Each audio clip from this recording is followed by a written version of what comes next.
அது ஸ்டெப் அடிக்க கூடாது.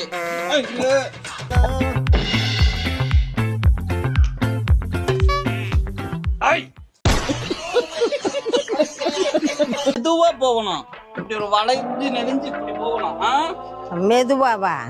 வளைஞ்சு நெளிஞ்சு இப்படி போகணும். அங்க பாத்துட்டு ஏன்னா நாங்க பாக்குறோம்ல, அதுவும் நீ பாக்க போவிட்டா இரு. இன்னும் ரெடி ஆகல. கால்லாம் நடுங்குது.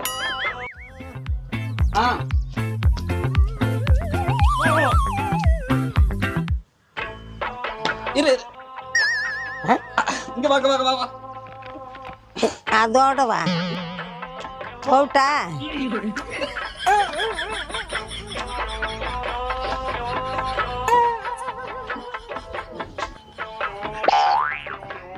போவிட்டா?